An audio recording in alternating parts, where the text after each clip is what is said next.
Welcome to my channel student tutorial. I am Shabnam Khan. हम लोग जो मेल रिप्रोडक्टिव सिस्टम को स्टार्ट किए हुए हैं उस सिस्टम में ऑलमोस्ट हम लोगों ने सब कुछ कवर कर लिया। मैंने डायग्रामेटिक रिप्रेजेंटेशन से भी एक्सप्लेन किया है और यहाँ पर थ्योरेटिकली भी मैं उसको एक्सप्लेन कर रही हूँ। ठीक है, लास्ट वीडियो में हम लोगों ने टेस्टिस से स्टार्ट किया था उसका थ्योरेटिकल पार्ट और एपिडायडेमिस तक हम लोग वहाँ पे जाके एंड किए थे। लास्ट वीडियो की मैं बात कर रही हूँ। अभी हम लोग वहाँ से कंटिन्यू करेंगे। एपिडायडेमिस तक समझ में आ गया था कि ये जब स्पर्म टेस्टिस से बाहर आता है वाया इफरेंट डक्ट या फिर वासा इफ्रेंशिया से, तो वो सारी चीज़ें किस में ओपन होती हैं? एपिडायडेमिस में ओपन होती हैं। एपिडायडेमिस जो होती है टेस्टिस के बाहर का ट्यूबुलर स्ट्रक्चर है जो बैक साइड में पूरी तरह फैला रहता है। इसके 3 पार्ट होते हैं, हेड, मिडिल और हेड, बॉडी और टेल। ये जो होता है न्यूट्रिशन देता है। यहाँ पे स्पर्म कुछ शॉर्ट टाइम पीरियड्स के लिए रहता है, जैसे 18 आवर्स टू फ्यू डेज तक रहता है। यहाँ पे उसको न्यूट्रिशन, उसको और फंक्शनली बनाया जाता है और उसको एक्टिव बनाया जाता है। ठीक है, उसके बाद जब एपिडायडेमिस से स्पर्म कुछ दिन के बाद या कुछ टाइम के बाद वहाँ से मूव करता है तो एक नए स्ट्रक्चर में जाता है, एक नए पार्ट में जाता है जिसको हम बोलते हैं वासा डिफरेंशिया। ठीक है, अब यहाँ से हम कंटिन्यू करेंगे।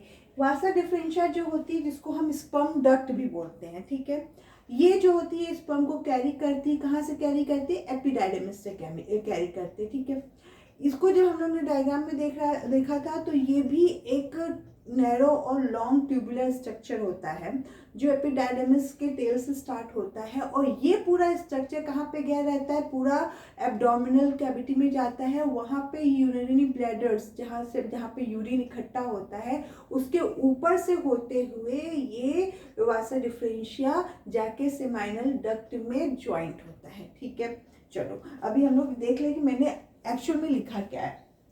This is a long narrow and tubular structure, ये मैंने भी बताया। ठीक है, उसके बाद विच स्टार्ट फ्रॉम एपिडायडेमिस, ये भी मैंने बताया कि एपिडायडेमिस के टेल पार्ट से स्पर्म को कैरी करता है, वहां से ये स्टार्ट होता है। इंटर द एब्डोमेन, अब ये वहां से स्टार्ट होके ये पूरा एब्डोमल कैविटी यानी जो पेट का पार्ट है वहां तक जाता है। passes over the urinary bladders and join the duct of seminal vesicle to form ejaculatory duct।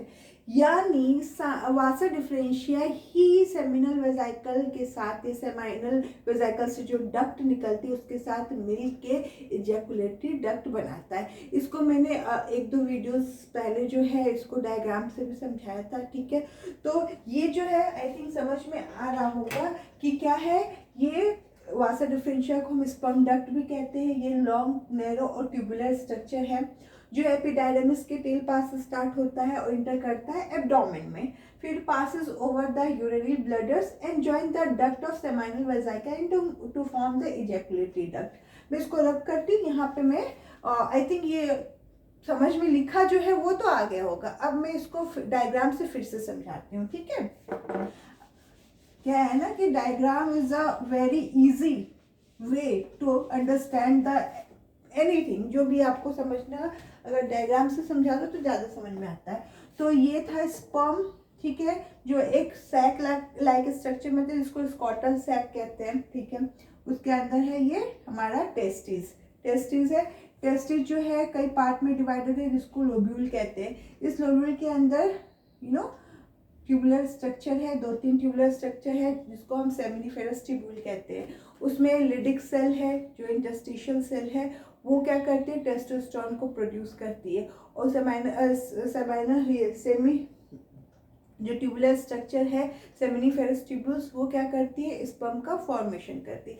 अब ये स्पर्म को यहाँ से भेजिए, बाहर स्पर्म निकला जो इफरेंट डक्ट के थ्रू निकला। यहाँ पे क्या प्रेजेंट है? एपिडायडेमिस प्रेजेंट है। क्या है? एपिडायडेमिस। यहाँ पे आके सारा स्पर्म जो है वो स्टोर हो गया कुछ शॉर्ट टाइम के लिए। यहाँ पे इसको न्यूट्रिशन मिल गया, उसके बाद ये अपना यहाँ से थोड़ा फंक्शनली और मैच्योर थोड़ा और ज़्यादा हुआ, यहाँ से ये फिर मूव कर गया इधर। अब ये जो टेल पार्ट है ये हो गया हेड पार्ट एपिडाइडमिस का, मिडिल पार्ट, और ये टेल पार्ट। अब टेल पार्ट से स्टार्ट होता है, क्या स्टार्ट होता है, स्पर्म डक्ट या वासा डिफरेंशिया, जो मैं यहाँ पे अभी पढ़ा रही हूँ, ठीक है। तो ये यहाँ से स्टार्ट होता है और फिर ये एक ट्यूबुलर स्ट्रक्चर है जो कहाँ जाता है, एब्डोमिनल कैविटी में जाता है। एब्डोमिनल कैविटी में प्रेजेंट होता है यूरिनरी ब्लैडर्स। अब मैं इसको यहाँ से इरेज करती हूँ, ठीक है। अब यहाँ पे ब्लैडर है, ये है ब्लैडर। अब ये जो ट्यूब है वो यहाँ से आएगा और इसके ऊपर से होते हुए, इसके ऊपर से इस तरह से होते हुए मूव करते हुए कहाँ पहुँच जाएगा, ये यहाँ पे, ये है यहाँ पे एपिडाइडमिस मैंने बनाया था, उसके टेल पार्ट से क्या शुरू हो गया, वासा डिफरेंशिया, जिसको स्पर्म डक्ट कहते हैं। इसने स्पर्म को कैरी किया हुआ है, ये स्पर्म को लेके मूव करके कहाँ पहुँच गए, एब्डोमिनल कैविटी, जो हमारा पेट का पार्ट है, वहाँ पे क्या प्रेजेंट है, वहाँ पे प्रेजेंट है यूरिनरी ब्लैडर। उसके ऊपर से देखो, इसके ऊपर से ये होते हुए आ रही है ना, इसके ऊपर से होते हुए आई, यहाँ पे सेमाइनल वेजाइकल, 2 पेयर सेमाइनल वेजाइकल प्रेजेंट है, जिसका डक्ट निकला हुआ है, इसी डक्ट से ज्वाइंट हो गई, अब क्या हो गया, कॉमन स्ट्रक्चर बन गया, वासा डिफरेंशिया, ये है वासा डिफरेंशिया, ये है सेमाइनल डक्ट, दोनों ऐसे ज्वाइंट हो गए। अब यहाँ से जो पाइप निकल रही है, यहाँ से जो डक्ट निकल रही है, वो हो गई इजैकुलेटरी डक्ट। दोनों का कॉम्बिनेशन जो एक बन गया वो है इजैकुलेटरी डक्ट। देखो ये मिला, यहाँ पे ये आया और दोनों का कॉम्बिनेशन मिलके क्या हो गया, इजैकुलेटरी डक्ट। क्या हो गया, इजैकुलेटरी डक्ट। समझ में आ गया कि किस तरह से वासा डिफरेंशिया सेमाइनल वेजाइकल जो एक ग्लैंड है उसके डक्ट से ज्वाइंट होकर एक कॉमन स्ट्रक्चर बनाती है, कॉमन डक्ट बनाती है, जिसपे स्पर्म प्लस सेमाइनल फ्लूइड दोनों रहते हैं, जिनको हम कॉमनली क्या बोलते हैं, सीमेन बोलते हैं। अब इजैकुलेटरी डक्ट में क्या बह रहा है या क्या कैरी इजैकुलेटरी डक्ट किया हुआ है, सीमेन को कैरी किया हुआ है, ठीक है। यहाँ तक हमने ये वासा डिफरेंशिया में पढ़ा। अब नेक्स्ट हम लोग आ रहे हैं यूरेथ्रा। यूरेथ्रा अब क्या है, इसको देखते हैं। It is a long narrow and tubular structure. ये भी भाई long narrow tubular structure. Actually क्या है, हमारी बॉडी में मैक्सिमम पार्ट जो है वो ट्यूब लाइक ही स्ट्रक्चर है। चाहे आप इंटेस्टाइन को देख लो, चाहे ये सारी चीज़ों को देखो, सब एक पाइप लाइक ही स्ट्रक्चर है, ठीक है। तो it is a long, narrow or tubular structure. It is formed by the joining of ejaculatory duct, यानी this duct, and duct from urinary bladders. So carries both sperm and urine, and commonly called urinogenital canal. It passes through penis and open its tips. यानी अब हमने ejaculatory duct तक तो पढ़ लिया कि भाई वो वासा डिफरेंशियल जो स्पर्म लेके एपिडाइडमिस से आ रहा है, और सेमाइनल डक्ट जो सेमाइनल फ्लूइड लिया है सेमाइनल वेजाइकल से, दोनों ज्वाइंट होके इजैकुलेटरी डक्ट बन गया। अब क्या होता है, जब इजैकुलेटरी डक्ट बन गई, यहाँ पे देखो इजैकुलेटरी डक्ट बन गई, अब ये कॉमन डक्ट हो गई जिसमें सीमेन है, स्पर्म प्लस मिल्की फ्लूइड यानी सेमाइनल फ्लूइड भरा हुआ, जिसको हम कॉमनली स्पर्म बोलते हैं। अब क्या हो रहा है, यूरिनरी ब्लैडर से जो पाइप आ रही है, ठीक है, यूरिन लेकर जो पाइप आ रही है, यूरिनरी ब्लैडर किसका पार्ट है, एक्सक्रीटरी सिस्टम का पार्ट है। वहाँ पे क्या स्टोर है, यहाँ पे क्या स्टोर है, यहाँ पे यूरिनरी ब्लैडर में क्या स्टोर है, यूरिन स्टोर है। अब उसको लेके जो पाइप आ रही है यूरेथ्रा, वो यहाँ से आ रही है और ये सब इसमें ज्वाइंट हो जाएंगे, ये ज्वाइंट हो जाएगा, ठीक है। ये क्या हो जाएगा, ये ज्वाइंट होके क्या बनाएगा, यूरेथ्रा। क्या बनाएगा, यूरेथ्रा। ये यूरेथ्रा क्या है, ये स्पर्म को भी कैरी किया हुआ है और यूरिन को भी कैरी किया हुआ है, ठीक है। उसके बाद मैंने देखा ना, it is a long narrow और tubular structure. It is form by the joining of ejaculatory duct, जो ये डक्ट है, and duct from urinary bladders, so carry both sperm and urine and commonly called urogenital canal. अब यहाँ पे जो urinary bladder से urine आ रहा है और इजैकुलेट स्पर्म आ रहा है, ये दोनों ही पाइप आके ओपन हो गई है एक कॉमन पाइप में, जिसको यूरेथ्रा कहते हैं, जो दोनों को कैरी किया रहता है। अब इसको क्योंकि दो जॉइंट मिल के बन गई है, इसलिए इसको हम यूरिनोजेनाइटल कैनाल भी कहते हैं। अब ये डायरेक्ट चली जाएगी पेनिस में, ये जो पेनिस का पार्ट है उसमें ये डायरेक्ट चली जाएगी, ठीक है। तो ये एक कॉमन पैसेज हुआ जहाँ पे यूरिन प्लस स्पर्म दोनों ही जाते हैं, दोनों ही का जब जिसका जो वर्क होता है वो करता है, ठीक है। अब ये आराम से पेनिस में चल गई, पेनिस से फिर वो जहाँ पे भी इजैकुलेशन करना होगा वो इजैकुलेशन फिर करेगा, ठीक है। अब ये तो पार्ट हो गया, मतलब यूरेथ्रा के बाद पेनिस है, मतलब यूरेथ्रा जो है पेनिस में गई हुई है जहाँ से दोनों चीज़ें बॉडी से बाहर निकलती हैं। पेनिस का तो कोई इतना है नहीं, वो अपना इजैकुलेशन करने का ही उसका है, ठीक है। अब आता है मेन पार्ट क्या है, ग्लैंड्स। अब हम लोगों ने मेन जो पार्ट था टेस्टिस और उससे रिलेटेड जो भी उसका एसेसरी पार्ट्स था वो हम लोगों ने पढ़ लिया, बट हम नहीं ये भूल सकते कि gland is also a accessory part of the male reproductive system. Without gland it's the whole work is not completed. तो ग्लैंड जो होती है they are playing a important role, उनका भी अपना इम्पॉर्टेंट रोल होता है, ठीक है। तो जब ग्लैंड की बात कर रहे थे तो हम लोगों ने देखा था 3 ग्लैंड पाई जाती है, seminal vesicle, prostate gland and जो थर्ड वाला था कॉपर्स ग्लैंड, ठीक है। अभी हम यहाँ पे बात कर रहे हैं फर्स्ट ग्लैंड की, वो है सेमाइनल वेसिकल, जो यहाँ पे मैंने बनाया है ना वो है, ठीक है। प्रोस्टेट जो है, प्रोस्टेट को मैं बता दूं कि वो यहाँ पे कॉमनली बाइलोब स्ट्रक्चर होती है जो यहाँ पे मिलेगा, और जो कॉपर्स होता है वो कहीं ना कहीं जहाँ यूरेथ्रा इंटर कर रहे पेनिस में वहाँ पे पाया जाता है, ठीक है। चलो पहले हम सेमाइनल वेसिकल देखते हैं। A pair of lobulated gland located between the posterior surface of the urinary bladders and the rectum। अब ये देखो ये पोस्टेरियर सरफेस पे है, यानी नीचे की तरफ है यूरिनरी ब्लैडर्स के, और रेक्टम के पास प्रेजेंट है। ये पेयर में पाई जाती है, देखो पेयर में मैंने बाइलोब्ड स्ट्रक्चर बनाया ना, लोब्यूटेड स्ट्रक्चर है, और जो कहाँ प्रेजेंट होता है, posterior surface of urinary bladders के पास रहता है, ठीक है, और रेक्टम के पास रहता है। A duct from each seminal vesicle join the corresponding sperm duct just before it unite with the urethra। sperm duct means vasa differentia, हम कुछ भी कह सकते हैं, दोनों का नाम एक ही चीज की बात हो रही है, यानी sperm duct भी बोले चाहे vasa differentia बोले, we are talking about only मतलब सेम थिंग, ओके। तो यहाँ पे हम वासा डिफरेंशिया यानी स्पर्म डक्ट की बात कर रहे हैं कि duct from each seminal vesicle से जो सेमाइनल डक्ट निकल रही है वो कहाँ जॉइंट हो रही है, वो स्पर्म डक्ट से जॉइंट हो रही है, मतलब यूरेथ्रा में वो जॉइंट हो उससे पहले ही सेमाइनल वेसिकल उससे जॉइंट हो जा रही है और जॉइंट होकर इजैकुलेटरी डक्ट बना रही है, ठीक है। join the corresponding sperm duct just before it unite with the urethra।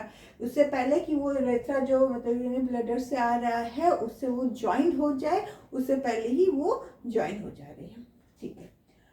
Produce a secretion which serve as a medium for the transportation of the sperm। The mixture of this fluid and the sperm produce a milky fluid, ठीक है। Means कि ये बता रहा है कि जो ये प्रोड्यूस कर रहा है वो एक मिल्की स्ट्रक्चर होता है जो स्पर्म को और ज़्यादा फंक्शनल और ज़्यादा उसको ट्रांसपोर्ट होने में इजी करता है। क्या होता है कि भाई जब मीडियम प्रोवाइड होगा तो जिससे वो और न्यूट्रिशन भी गेन करेगा और प्लस वो और ज़्यादा एक्टिव होगा और ज़्यादा मोटाइल होगा। तो यहाँ पे जो सेमाइनल फ्लूइड निकल रही वो दोनों सेमाइनल वेसिकल से निकल रही है और वो जाके मिल जा रही है स्पर्म्स में, और वो स्पर्म को ट्रांसपोर्टेशन के लिए जो है एक अच्छा मीडियम प्रोवाइड कर रही है जिससे वो पूरी तरह से अच्छे से स्पर्म जो है और ज़्यादा मोटाइल हो जा रहा है, ठीक है। हम लोग ने फर्स्ट देखा सेमाइनल वेसिकल, अब इसी को और कंटिन्यू करते हैं, देन प्लस हम दो और प्रोस्टेट ग्लैंड और दो ग्लैंड को आगे पढ़ते हैं, ठीक है। अभी हम लोग जो देख रहे थे सेमाइनल वेसिकल उसमें हम लोग ने यहाँ से और देखा था कि sperm producer milky fluid, the semen in the sperm duct, the sperms are sluggish but by the addition of this secretion they become active। यानी जब सीमेन जो है वो सेमाइनल वेसिकल से निकलता है, ये एक मिल्की सब्सटेंस होता है जो स्पर्म आ रहा है उसको और ज़्यादा एक्टिव कर देता है, ठीक है। ये मैंने यहाँ तक डिस्कस किया था। अब हम आते हैं सेकेंड ग्लैंड के बाद जो है प्रोस्टेट ग्लैंड।